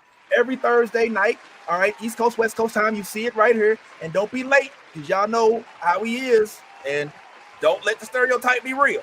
All right, on behalf of myself, everybody who messes with us, even the ones that are not on screen today for whatever reason that may be, I want to thank our guests, but also want to thank you for showing up and being your authentic self. As you know, that's how we get down. You got to be your authentic self, because if you ain't being yourself, guess what? You being fake. And in all things, like we always say, if you a geek, go ahead, let that good old geek flag fly. Deuces, see you next week. Like, subscribe, comment, and pull back on up. The new Blurred Order is one of my favorite places to visit. I hope you'll join us next time.